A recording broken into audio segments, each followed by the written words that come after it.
하나님께서 우리 서울장신교회 모든 성도님들의 간절한 마음을 기억하시면서 또 그 기다림을 이해하고 계실 줄 압니다. 우리 마음 가운데 답답한 점들이 물론 있겠지만, 그러나 하나님을 신뢰하면서 하나님의 역사하심을 기대하며 또 기도하며 나아갈 수 있는 우리 모두 되기를 주님 이름으로 간절히 축복합니다. 잠시 기도하겠습니다. 하나님, 저희들 힘들고 어려운 이 세상의 삶 가운데서 많은 고민을 안고 살아가고 있습니다. 자녀들의 그 어려운 사정들 아버지 되신 하나님께서 우리 자신보다 더 잘 알고 계실 줄 압니다. 하나님, 그 마음 먼저 위로하여 주시옵시고, 제 입으로 부르짖지조차 못하는 그 간절한 마음 하나님께서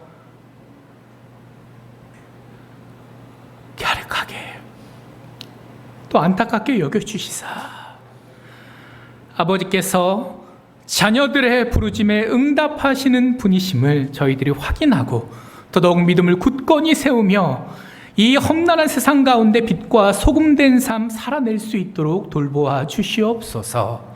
감사드립니다. 이 모든 말씀 예수님 이름으로 기도합니다. 아멘. 우리가 인생을 살아가면서 여러 가지 경험들을 하게 됩니다. 그리고 그러다 보니까 인생이란 이런 것이다 라고 한 문장으로 인생에 대해서 이렇게 저렇게 표현하는 이야기들을 많이 듣게 됩니다. 생각나는 게 뭐가 있으실까요? 제가 제일 먼저 생각나는 거는 인생은 마라톤이다 라는 말입니다. 항상 특히 이제 이 대한민국처럼 바쁜 사회에서는 눈앞에 떨어져 있는 일을 처리하느라 급급하다 보니 단거리 선수처럼 뛰게 되는데요. 저도 그렇게 살아왔는데, 그러나 인생은 길고 또 2막, 3막, 또 연장전까지도 있을 수 있는 거기 때문에 인생을 길게 볼 줄 알아야 된다라는 뜻에서 그런 말이 생긴 것 같습니다. 또 인생은 무엇이냐? 등산과도 같은 것 같습니다. 자, 올라갈 때가 있어요. 그럼 어떨 때가 있죠? 내려갈 때가 있습니다. 편할 때가 있고요. 힘들 때가 있습니다. 경치를 바라보면서 아름다움을 느낄 수 있을 때도 있지만 코앞밖에 안 보여서, 제가 옛날 대학 다닐 때 지리산을 타다가 친구 하나가 다쳤어요. 발목이 삐끗해가지고 속도가 확 떨어졌는데 해가 져버린 거예요. 말로만 들었던 산에서 해가 떨어지면 이렇게 위험하다, 진짜 새까맣더라고요.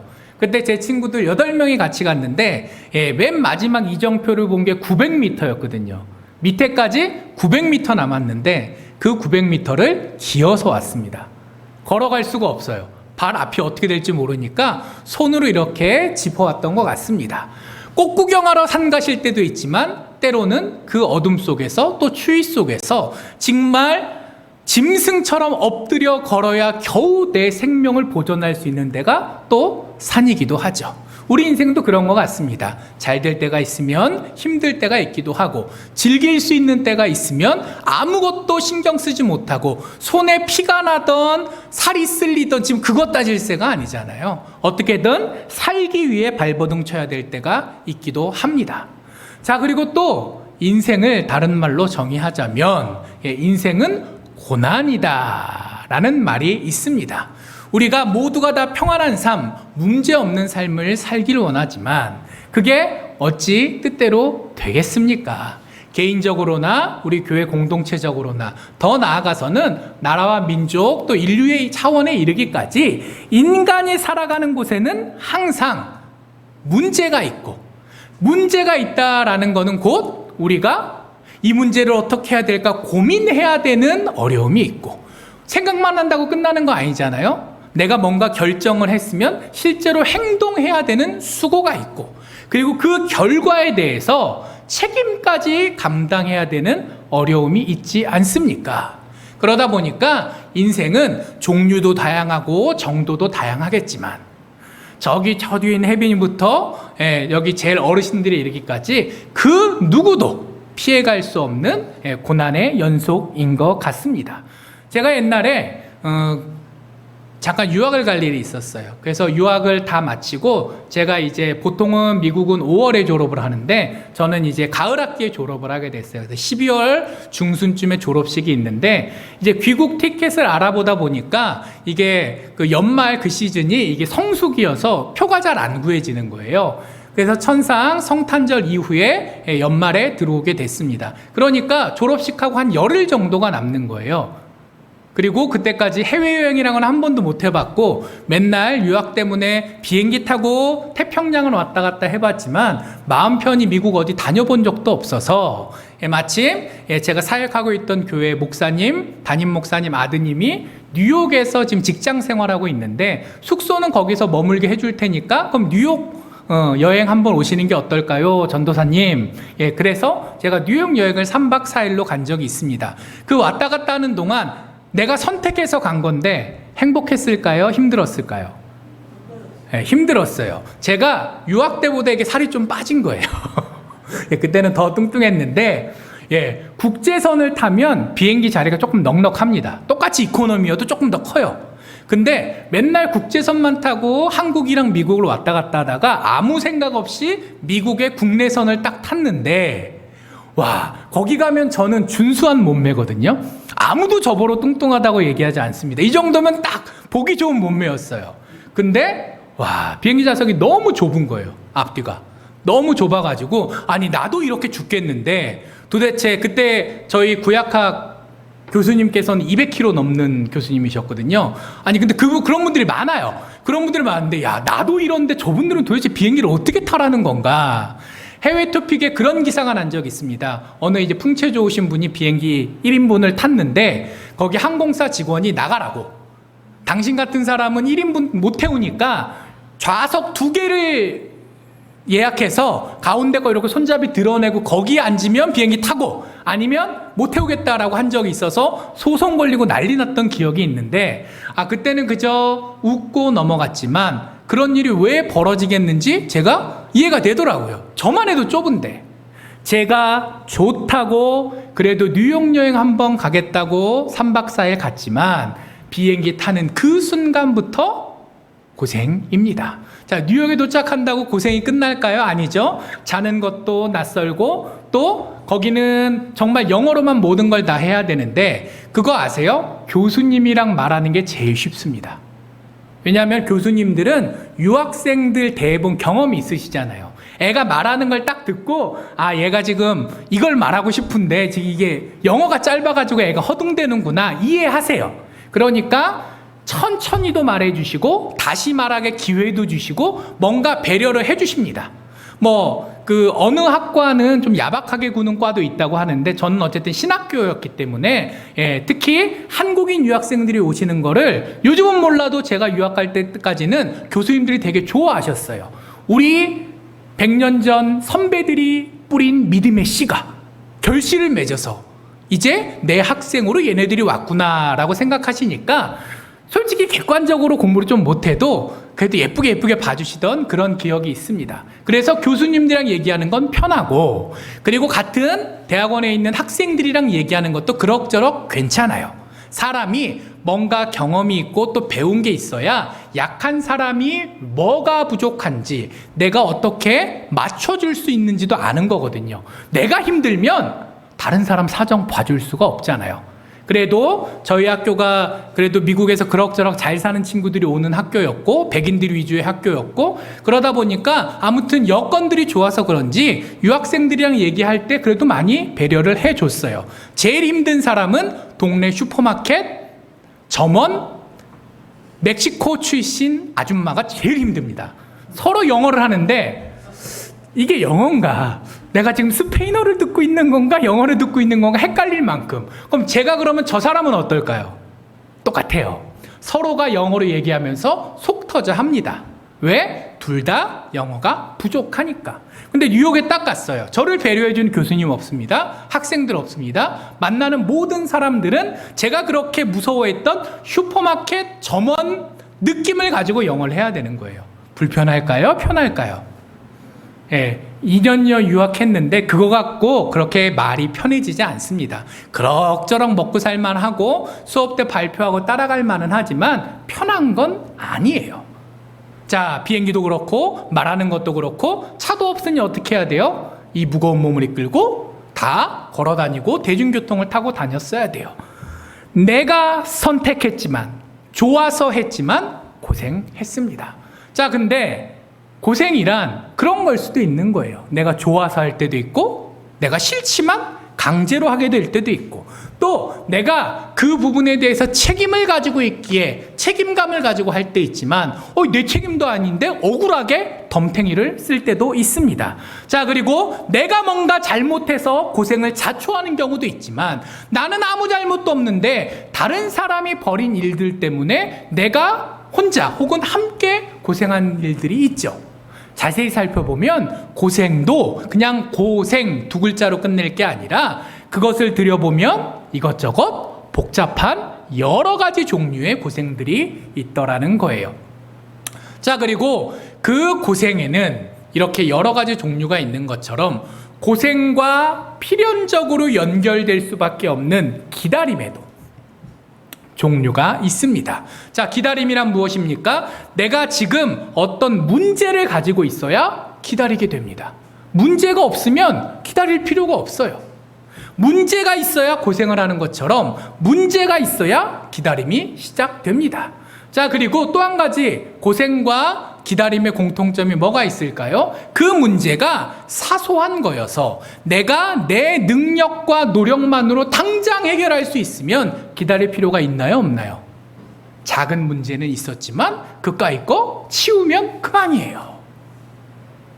고생도 마찬가지죠. 정말 작은 어려움, 우리가 매일매일 수고를 하지만 그걸 고생이라고까지 표현하지는 않잖아요. 분명 우리가 땀을 흘리고 노력을 하지만 왜? 내 능력과 노력으로 또 예상되는 범위 안에서 하는 소소한 거를 고생이라고까지 얘기하지 않습니다. 자, 기다림도 마찬가지예요. 내 능력과 노력으로 해결할 수 있으면 기다림이 필요 없죠.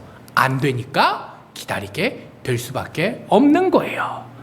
자, 그리고 그 상황 가운데서도 기다림이 또 한 가지 가지고 있는 것, 이건 고생이랑 조금 다를 수 있는 건데 그건 희망이 있다는 겁니다. 이 상태에서 결코 변할 수 없을 것이다 라고 생각하면 사람이 기다리나요? 포기하나요? 포기해요. 아예 포기해가지고 인생을 내려놓는 극단적인 상황에 가는 경우도 있고, 그 정도는 아니지만 주어진 현실에 어떻게든 적응하고 내가 상황에 맞추려고 발버둥을 치게 되는 경우도 있습니다.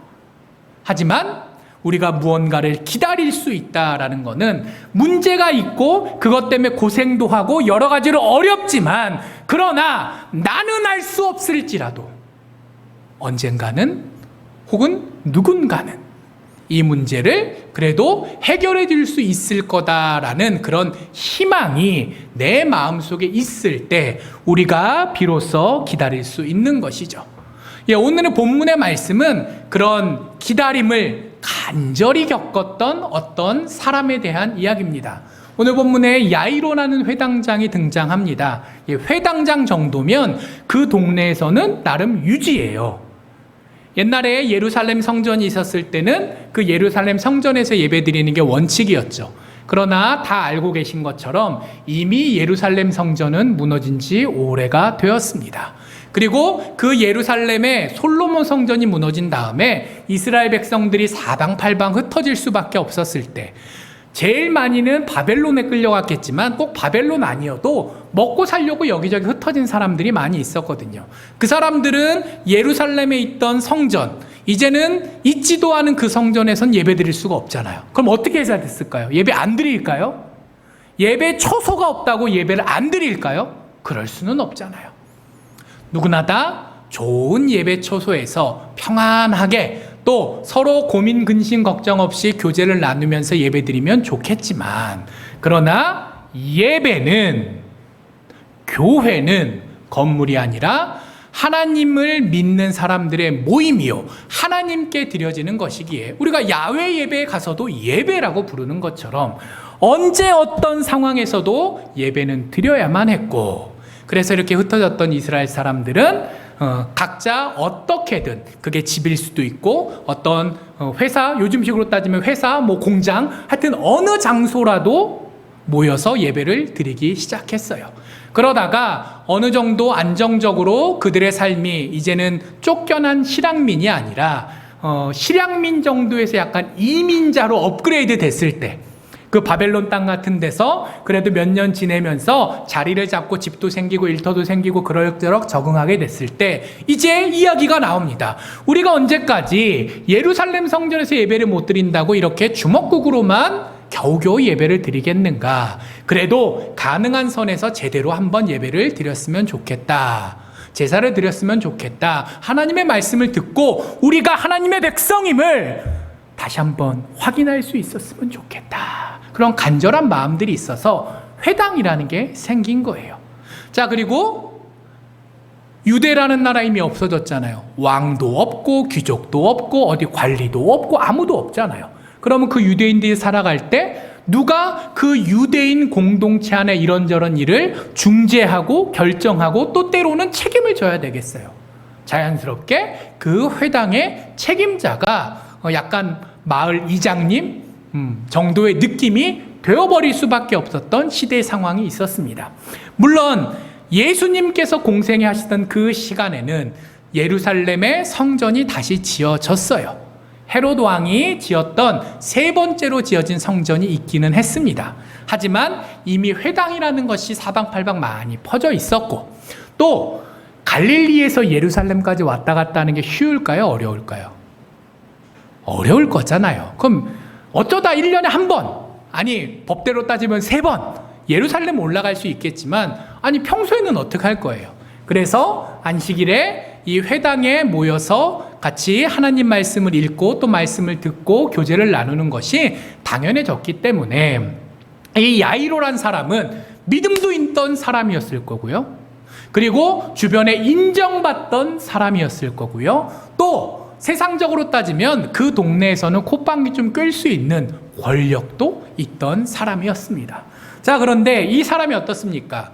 물론 로마 식민지 시대였기에 그 식민지 관리하는 더 높은 로마 사람들에 비해서는 좀 꿀렸겠지만 유대인들 중에서는 거의 최고 계급인 거예요. 나름 인정받고 잘 먹고 잘 살았을 사람이란 말이에요. 그러나 그런 사람도 인생 앞에 불어닥치는 문제에서는 별 방법이 없었습니다.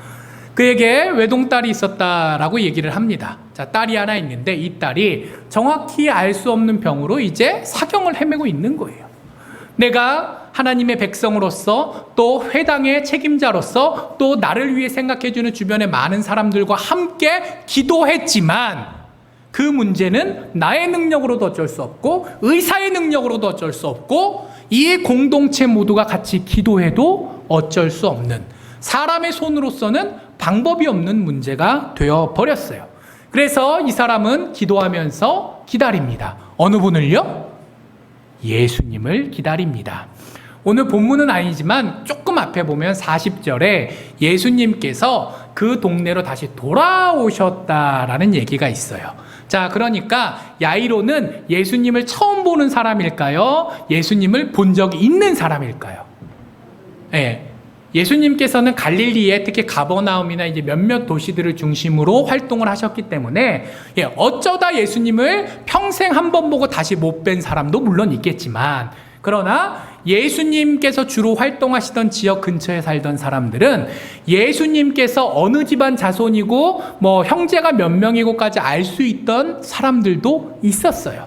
주로 나사렛이나 가버나움, 벳세다 이런 동네들이 그렇게 예수님을 잘 알고 있었을 그런 동네일 걸로 생각되는데, 그러니까 야이로는 예수님이란 분을 이미 알고 있었고 그분이 병을 고치실 수 있는 분이라는 것도 들었고, 그리고 이제 우리가 해결할 수 없는 이 문제에서 마지막 희망을 걸 수 있는 분이 바로 그분이다라는 사실을 머리로 알고 있었습니다.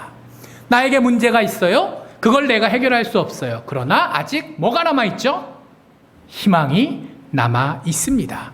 자, 그래서 그는 기다릴 수 있었어요. 언제까지? 예수님께서 다시 내가 살고 있는 마을로 돌아오실 때까지. 자, 그리고 40절에 예수님께서 다시 돌아오셨다고 하니까 바로 41절에 야이로가 등장합니다. 예수님한테 나아가서, 자, 야이로가 기다리고 있었던 거예요. 언제 예수님 오시나. 나름 힘있던 사람이었으니까 동네 소문 딱 체크하고 있었고, 어느 배에 예수님이 타고 돌아오셨다 안 돌아오셨다 그거 알 수 있는 능력이 있던 사람이었겠죠. 귀만 쫑긋 세우고 예수님만 기다리고 있던 거예요. 그래서 예수님께서 도착하시자 바로 달려가서 자초지종을 아뢰입니다. 예수님, 저희 딸이 지금 죽어가고 있는데 예수님께서 도와주세요. 그리고 오늘 우리가 본문 함께 읽었던 것처럼 예수님께서 거기서 허락하셨다 안 하셨다 그런 표현은 없지만 바로 그런 말씀 없이 야이로와 함께 야이로의 집으로 출발하시는 장면이 등장합니다. 자, 허락하신 거예요? 안 하신 거예요? 네, 허락하신 거예요. 야이로는 문제는 있었지만 그 기다림에 응답받아 예수님을 만날 수 있었고, 또 예수님의 허락을 받아서 이제 이 딸이, 사랑하는 딸이 다시 살아나는 그 놀라운 기적의 가능성을 점점 키워가고 있었습니다. 그런데 거기까지만 하면 해피엔딩인데 그 뒤에 보면, 오늘 본문에 있는 49절부터 보면 문제가 생깁니다. 예수님께서 그 집에 도착하시기 전에 이미 어떻게 된 거예요? 야이로의 딸이 그만 죽고 만 거예요. 그래서 야이로의 집에서 사람이 와서, 그 동네 요즘 서울시랑 비교하면 되게 좁은 동네거든요. 포구가 여러 군데가 있던 게 아니라 정해져 있을 거고, 야이로의 집에서 그 배가 도착한 포구까지 가는 길이라는 게 빤했을 거예요. 그러니까 그 집에서 온 사람이 길이 헷갈릴 일 없이 예수님께서 지금 배에 도착하셨다고 우리 주인님께서 뛰쳐나가셨으니까 그 길 중간에 어디서 만나겠지라고 해서 헷갈리지 않고 갈 수 있었고, 그리고 길 중간에서 그만 마주친 거죠. 그리고 이야기합니다. 선생님을 더 괴롭게 하지 마소서. 왜? 이미 야이로, 당신의 딸은 죽었습니다. 하지만 결론이 어떻게 되었죠? 이미 야이로의 딸이 죽었지만 사람의 관점에서 볼 때는 이제 신락같이 남아있던 그 소망이 다 끊어져서 어찌할 수 없는 현실만이 내 인생을 쥐어짜고 있는 것 같은 느낌이었겠지만, 그러나 예수님께서는 사람의 그 마음, 또 인간의 한계를 뛰어넘으시고 이 아이를 다시 살리셔서 그 주변에 있는 사람들에게 놀라움만 성사해 주신 것이 아니라, 우리가 살아가면서 문제가 있더라도, 그걸 내가 해결할 수 없더라도 예수님께 소망을 품고 기다리면, 또 기도하면, 그러면 예수님께서 우리의 삶에 개입하신다라는 것을 우리에게 보여주셨습니다. 아마 예수님께서 아픈 사람 고쳐주신 거가 성경에 기록된 것만고도 억수로 많을 거예요. 귀신 들린 자 혹은 죽은 자 고쳐주시고 살려주신 경우도 많이 있을 겁니다. 하지만 요한복음에 써 있는 것처럼 그 예수님의 공생의 동안 있었던 모든 일들을 기록하려면 하늘을 두루마리 삼고 바다를 먹물 삼아도 이걸 다 기록할 수가 없다라고 했던 그 많은 사건 중에 왜 오늘 이 사건은 성경에 기록되어 있을까요? 그것도 마태복음, 마가복음에도 조금씩 그 세부적인 내용은 다르지만 왜 다 기록되어 있을까요? 단순히 야이로의 딸만 구해주신 것이 아니라 그것들을 통해서 우리에게 말씀하시고 싶은 게 있기 때문 아닐까요? 성경에 기록되어 있는 모든 내용은 하나님의 의도가 담겨 있는 말씀입니다.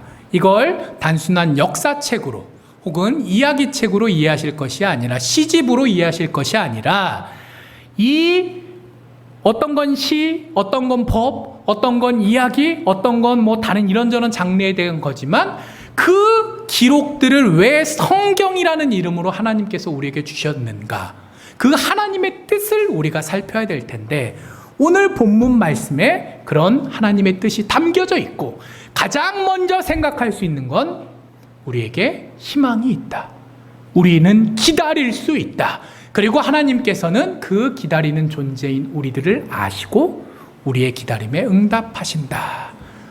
입니다. 그것들을 먼저 기억할 수 있는 우리 모두 되기를 간절히 축복합니다.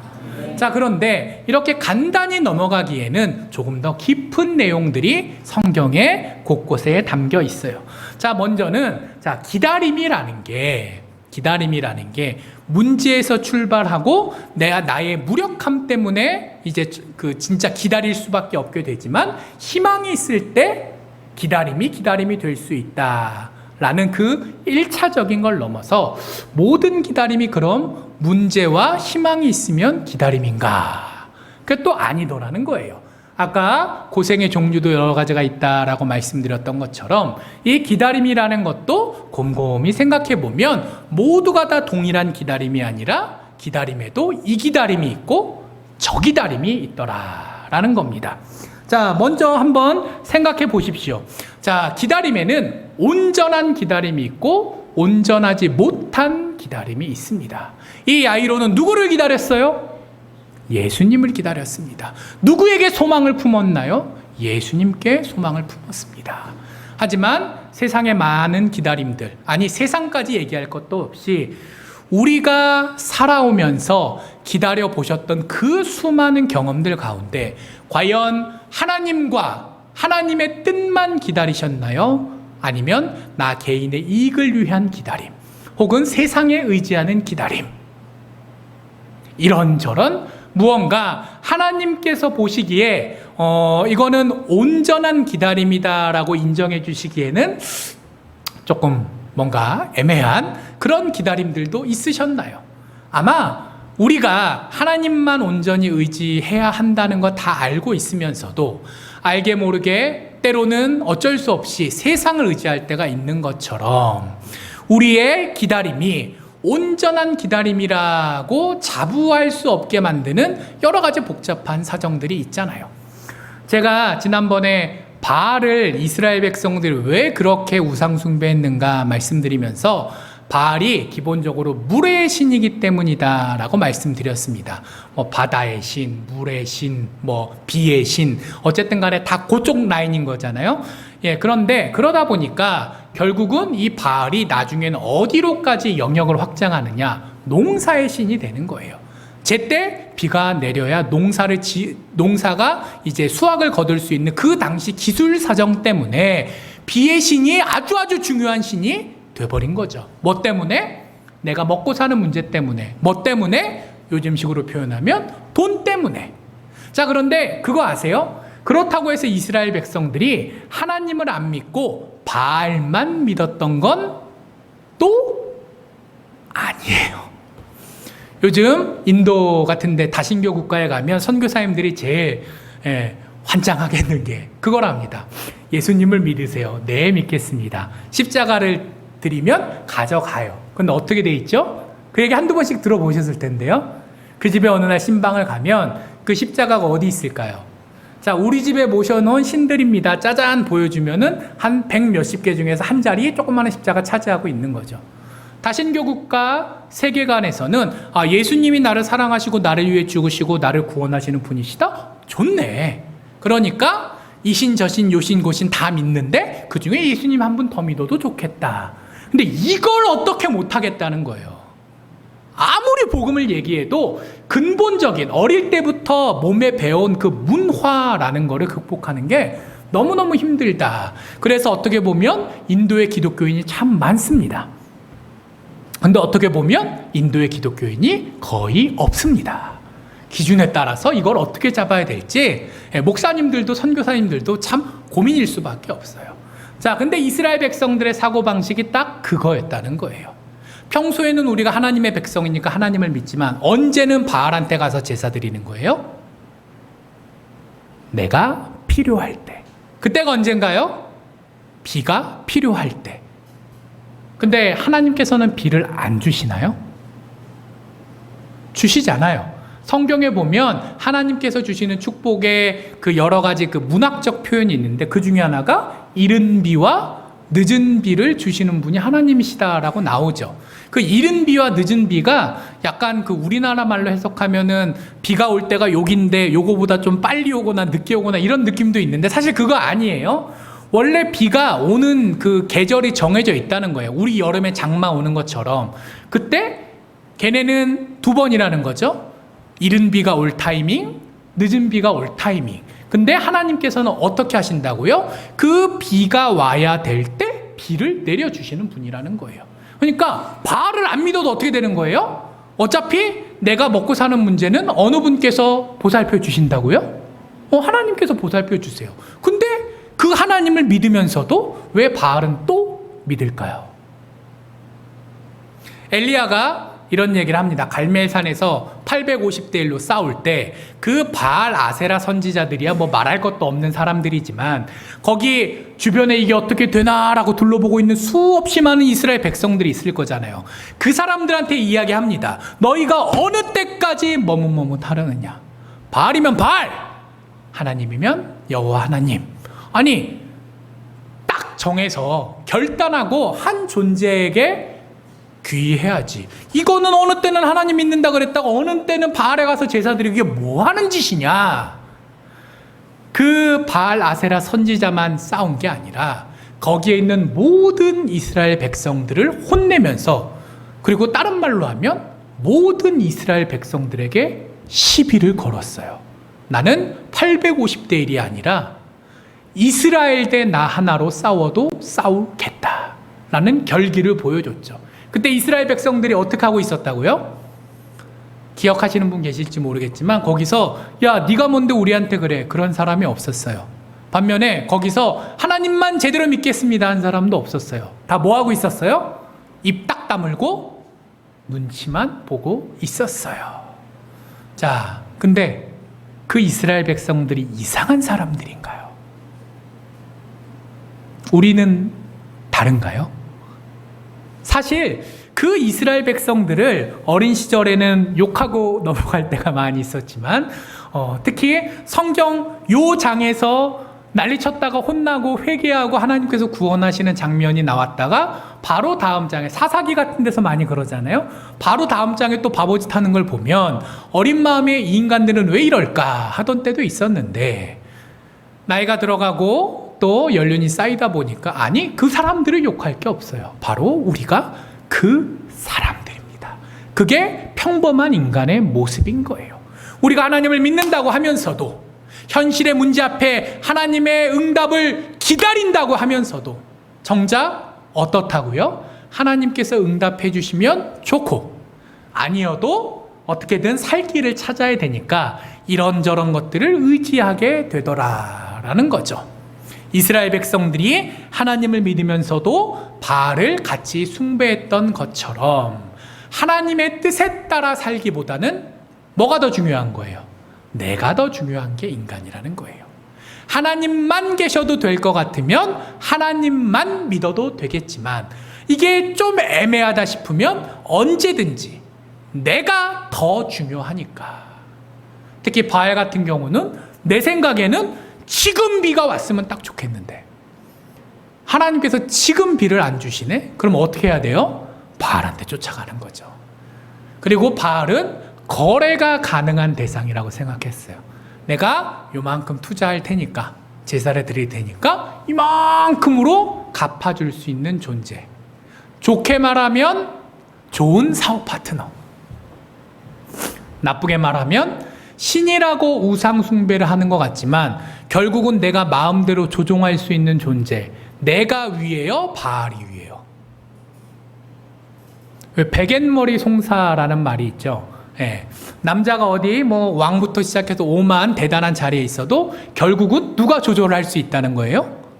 부인이 조정할 수 있다는 거죠. 자, 그럼 실세는 누구예요? 왕이에요? 아니면 부인이에요? 왕비예요?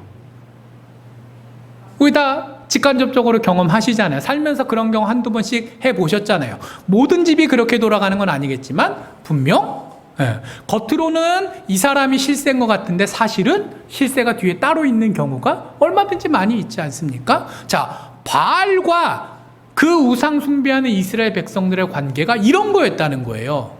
바알을 우상 숭배한다고 하면서도 거래 가능한, 다시 말하면 이용 가능한, 다시 말하면 내가 주도권을 가지고 흔들 수 있는 편안한 존재. 단순히 우상숭배가 우상숭배로 끝나는 것이 아니라 인간의 교만, 인간의 이기심을 극한으로 보여주는 것이었기 때문에 하나님께서 그렇게 그걸 싫어하셨던 거예요. 자, 아무튼 그렇기 때문에 기다림이, 모든 기다림이 제대로 된 기다림일 수는 없습니다. 하나님께서 그 기다림에 응답하시는 온전한 기다림이란 분명히 우리가 더 깊이 생각할 지점들이 있을 거예요. 그 첫 번째는 믿음입니다. 너무 당연한 얘기 같지만 쉽지 않은 믿음입니다. 자, 이 야이로는 어떤 사람이었나요? 예수님을 아는 사람이었어요. 예수님께서 병을 고쳐주실 수 있는 능력이 있는 분이시고 실제로 살아계신 분이시고 그리고 사람들을 사랑하시는 분이시다라는 걸 알고 있었습니다. 자, 믿음은 아는 것이 전부가 아니지만 아는 것에서 출발합니다. 예수님이 계신지도 모르는데 어떻게 그분이 나의 구원자이심을 고백할 수 있겠어요? 계심을 알고 그분의 성품과 그분의 능력과 그분의 계획을 아는 것, 그것이 제대로 된 기다림을 위한 첫 번째 단계입니다. 예수님께서 어떤 분이신가? 야이로는 그것을 알고 있었기 때문에 기다릴 수 있었고, 기다릴 수 있었기 때문에 응답을 받을 수 있었습니다.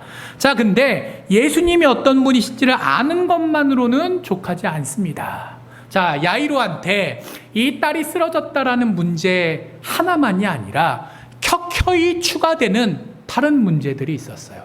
자, 우리 딸이 쓰러졌네? 지금 죽을 지경이네? 어떻게든 수습을 해야 되는데 의사를 데려봐야 소용이 없네? 그래서 예수님밖에 방법이 없다라고 생각을 했을 때 예수님께서 내 곁에 계시나요?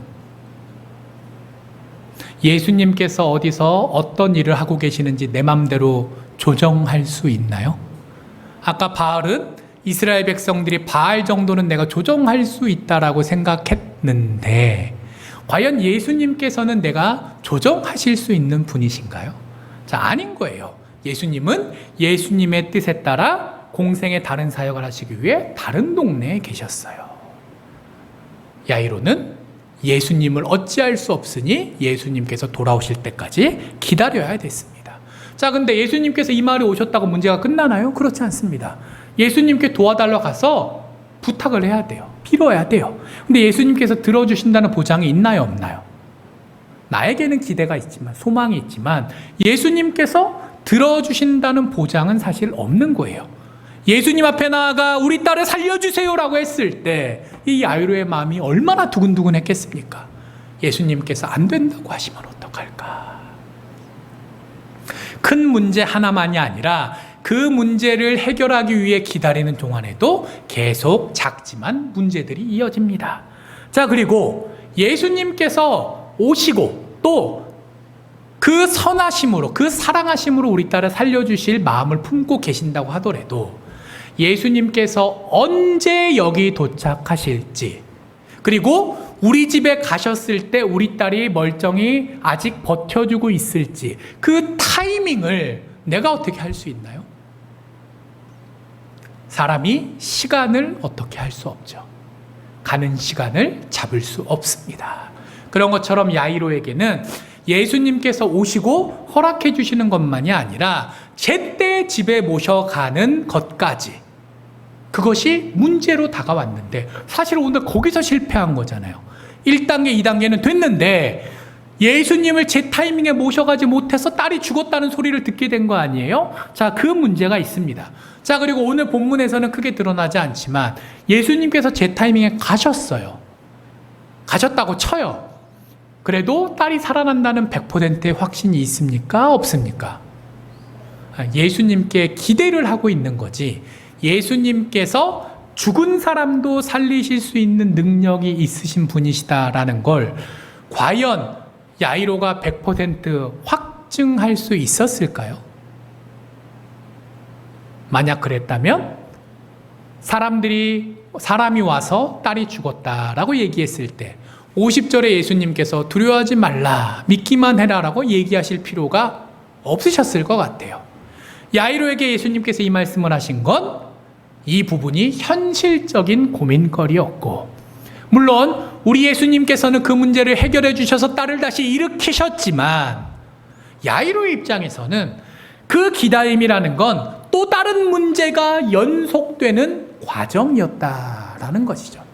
그래서 믿음이란 것은 예수님께서 어떤 분이신 것을 아는 걸로 족한 것이 아니라 그 예수님께서, 나의 예수님께서 역사하시는 그 과정에 생길 나의 어려움까지도 기꺼이 인정하고 인내할 수 있는 것을 의미하는데, 우리가 예수님을 아는 것까지는 그럭저럭 잘 하고 계시겠지만 과연 그 예수님의 섭리가 이 땅 가운데 내 눈앞에서 이루어질 때까지 계속 인내하는 것까지도 당연하게 하실 수 있겠는가? 자, 그건 참 어려운 문제더라는 거예요.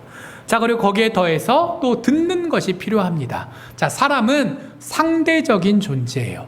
그리고 이 얘기는 뭐냐면 무엇이 옳고 그른지 제대로 알기 힘든 존재다라는 겁니다.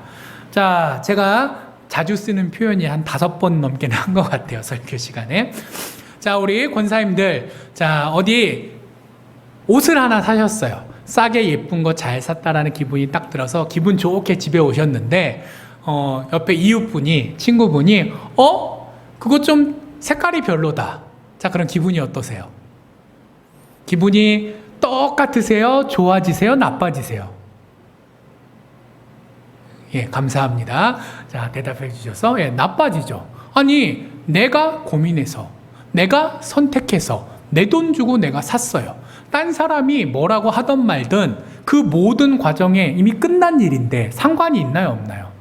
없잖아요. 근데 머리로는 내가 좋아서 샀으니까 괜찮다라고 생각해야지 라고 하면서도 옆에서 디자인이 어땠네? 값이 비싸네 소리를 들으면 마음이 영 거시기한 것이 우리의 솔직한 모습 아닙니까? 인간이란 그런 존재라는 거예요. 그래서 하나님께서는 정답을 한번 얘기해 주신 걸로 나는 할 일 다 했으니까 너희들은 이 하나님께서 가르쳐 주셨던 대로 살아라, 끝이라고 하지 않으시고 우리 인생에 계속 동행하십니다.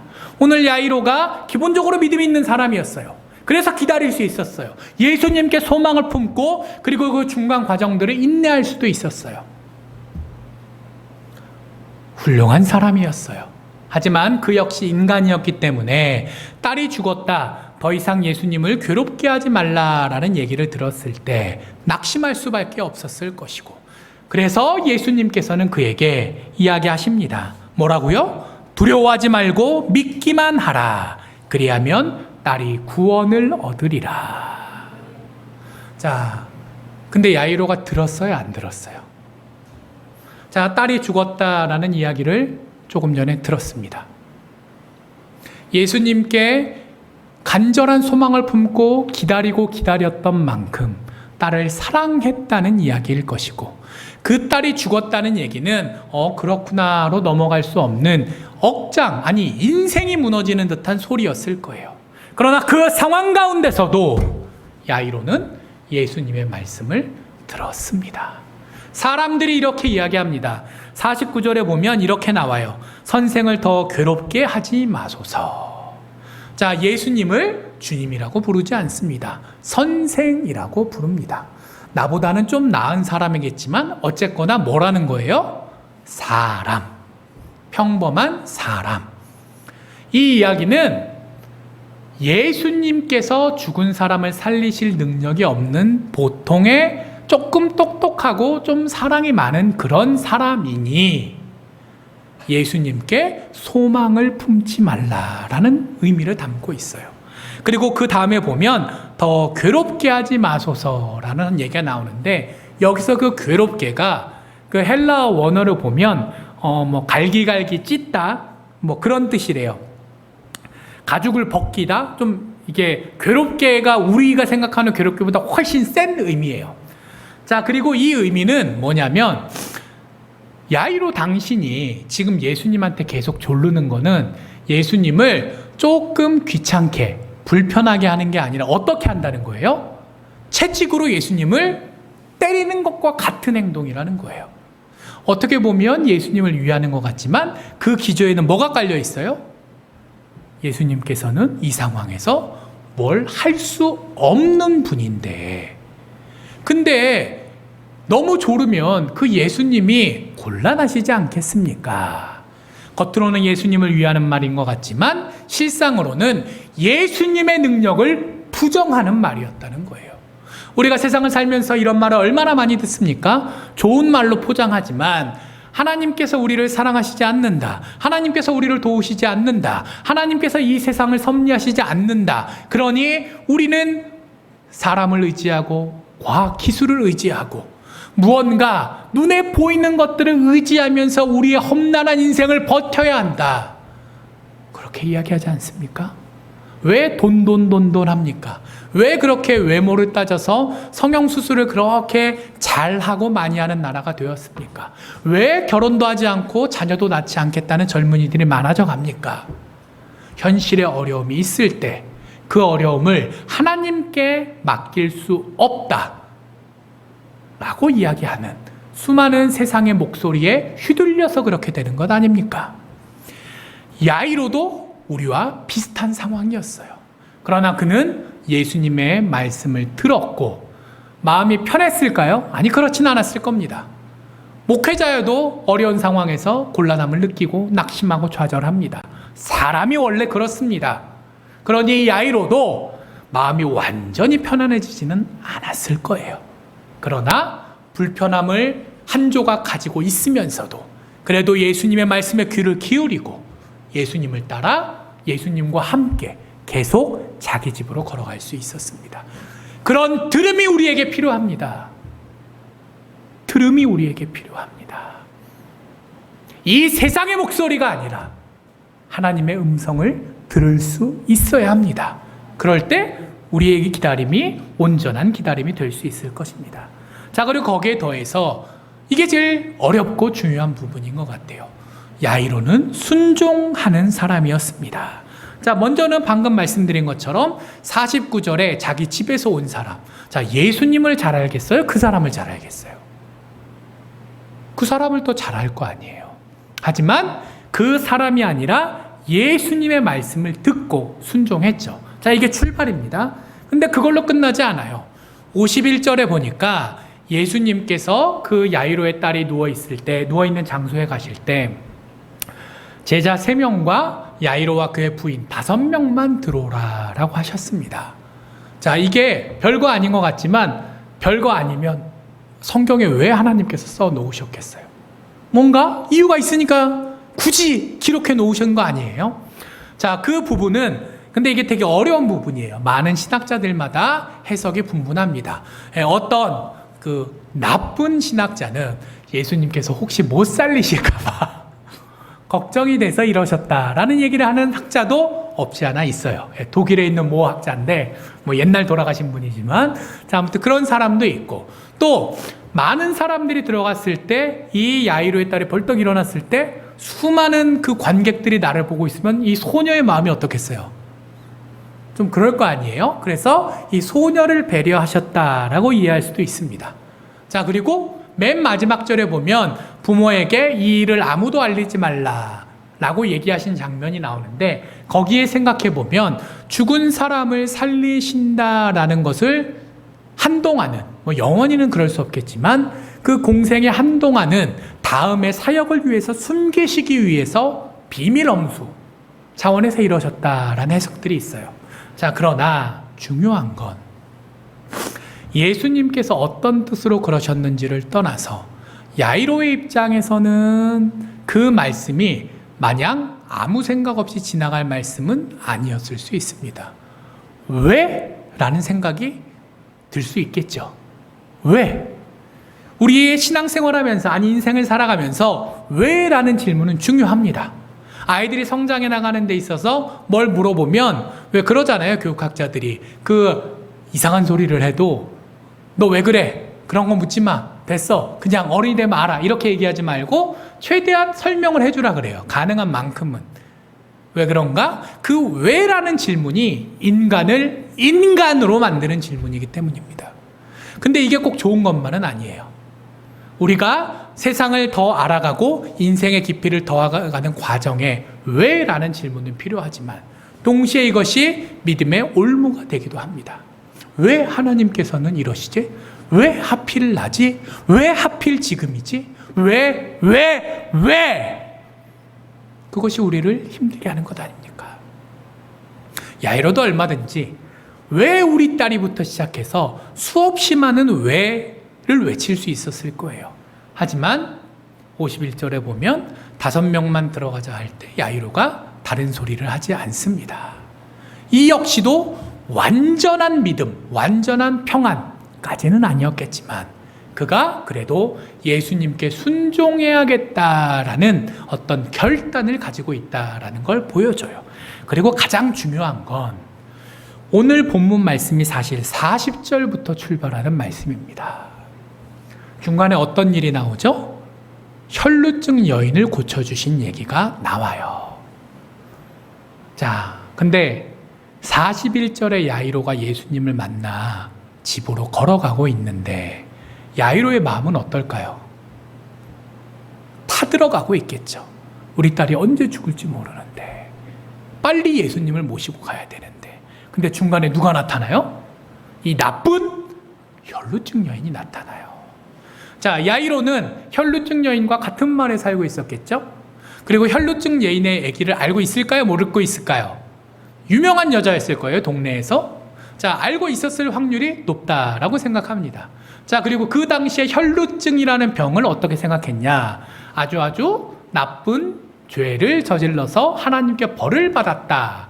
하나, 또 하나는 부정한 여인이기 때문에 근처에 이렇게 옷깃만 스쳐도 다른 사람을 부정하게 만드는 요즘식으로 따지면 코로나 같은 여인이다 라는 두 개의 부정적인 관점이 여인한테 투영되고 있었어요. 자, 예수님께서 만약 우리 딸보다 더 급한 사람을 살리시기 위해서 지체하고 있었다. 머리로는 이해할 수 있었을 겁니다. 예수님께서 하다못해 괜찮은 사람을 구하시려고 시간을 좀 지체하셨다. 기다릴 수 있었을 거예요. 근데 하필이면 예수님께서 구하시려고 시간을 보내셨던 그 여인은 어떤 사람이었죠? 여자예요? 죽을 거 아니에요. 오랜 병을 안아서 자기는 고생했겠지만 죽어가는 야이로의 딸과 비교한다면 그래도 아니 야이로의 딸부터 먼저 살리신 다음에 고쳐도 괜찮은 상황이잖아요. 급한 사람도 아니에요. 더더군다나 가치는 어떻습니까? 12년 동안이나 혈루증을 앓았던 거 보니 틀림없이 죄인이고 여러 마을 사람들에게 민폐만 끼치는 나쁜 사람이라고 생각했을 텐데. 그리고 또 한 가지 더 어려운 건 그게 야이로의 심증, 마음의 혼자만의 생각이 아니라 실제라는 거죠. 이 여인이 병이 왜 걸렸는지는 모릅니다. 그가 죄 때문에 걸렸는지 아닌지 모릅니다. 그러나 분명한 건 그 40절부터 48절 사이 가운데 이 여자는 죄를 저질러요. 내가 부정하잖아요? 다른 사람 비비면 돼요, 안 돼요? 안 돼요. 왜? 나 하나만 부정한 걸 끝나는 게 아니라 다른 사람도 부정하게 만드니까. 근데 이 여인이 예수님께 어떻게 다가갔죠? 예수님을 둘러싸고 있는 사람들을 어찌할 수 없으니까 거기를 이렇게 뚫고 몸을 비비면서 들어간 거예요. 자기도 몇 명을 부정하게 만들었는지 모르고 당한 사람도 내가 당했는지 안 당했는지 모릅니다. 그러나 분명한 건 그 여자는 자기의 이익을 위해서 다른 사람을 해쳤어요. 그리고 사람만 해쳤나요? 아니, 예수님한테도 테러했습니다. 예수님께서 이 여인이 부정한 여인이 만졌다고 예수님을 만졌다고 예수님께서 부정한 분이 되는 거 아니죠. 물론 아니죠. 그러나 그 당시의 상식으로 보면 이 여자가 멀리 떨어져서 예수님 저 좀 고쳐주세요. 그래 내가 고쳐줄게 하면 그나마 날 텐데 어떻게 했다고 돼 있어요? 옷자락에 손을 댔다는 거예요. 이 얘기는 뭐예요? 옷만 닿아도 부정하게 만드는데 사람들만 부정한 게 아니라 지금 결정적으로 어느 분을 테러한 거예요? 예수님. 그리고 잡혔어요. 몰래 도망간 거 성공한 게 아니에요. 예수님께서 누구냐? 그래서 결국 잡아서 이 여인이 걸린 줄 알고 무릎 꿇고 나와가지고 여차저차해서 제가 이런 짓을 저질렀습니다 라고 자복했어요. 그러니까 예수님께서 뭐라고 하시죠? 따라 내 믿음이 너를 구원하였으니 평안히 가라. 이걸 지켜보고 있는 야이로의 마음 생각해 보셨을까요? 어떨까요? 우선순위도 우리 딸보다 급하지 않아. 선착순으로도 내가 먼저 갔어. 그리고 가치로도 우리 딸은 무죄한 어린아이인데 이 여자는 동네 망신 다 시키는 악질 죄인이야. 근데 야이로는 어떡하죠? 예수님, 왜 저딴 여자한테 시간 낭비하십니까? 빨리 저희 집으로 가십시다. 마음은 굴뚝 같았을 거지만 예수님께서 왜 이렇게 하시는지 다 이해할 수 없었을 거지만 그래도 옆에서 예수님께서 결정하시고 진행하시는 일에 대해서 순종했습니다. 자, 그것이 우리에게 필요한 기다림의 덕목이 아닐까요? 온전한 기다림이 되기 위해서 우리가 믿음도 필요하고 들음도 필요하지만 무엇보다 하나님께서 이 모든 것을 알고 계시면서도 하나님의 뜻에 따라 이 모든 것을 주관하고 계신다라는 그 섭리주 하나님의 존재하심과 역사하심을 우리가 인정하면서 순종해야 하지 않을까요? 야이로가 100점짜리 사람은 물론 아니었을 거예요. 그러나 그래도 그는 우리보다 훌륭한 사람이었는지 기본적인 믿음을 가지고 있었고 인내함 가운데 들을 수 있었고 무엇보다 기다림과 기다림이 충돌하는 그 상황 가운데서도 나의 기다림이 더 중요하니까 예수님 이러시면 안 됩니다 라고 예수님을 붙잡고 흩들기보다 저 사람의 기다림을 먼저 챙겨주시는 그분의 마음을 인정하면서 묵묵히 순종하고 기다렸던 것이죠. 그렇습니다. 기다림이란 온전한 기다림이 있고 그렇지 못한 기다림이 있습니다.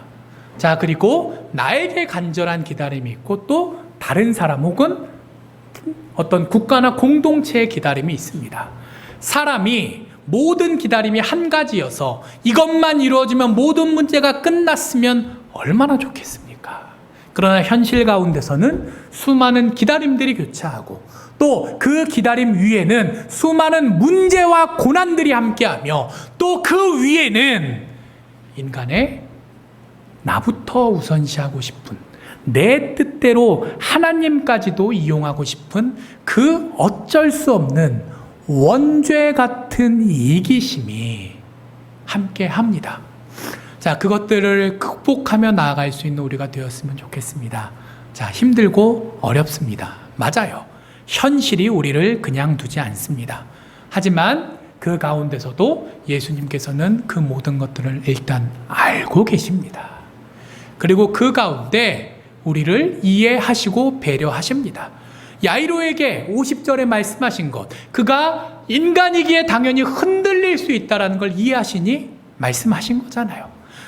이 아이에게 손을 붙들고 소녀야 일어나라고 하신 것, 이 기진맥진했던 소녀가 혼자 일어났다가 넘어질 수 있는 거잖아요. 그러면 죽을 병에서는 노임을 받았을 때 또 어디 뼈가 부러지거나 할 수도 있는 거 아니에요? 아니, 그냥 말씀으로 일어나라 하시면 안 일어납니까?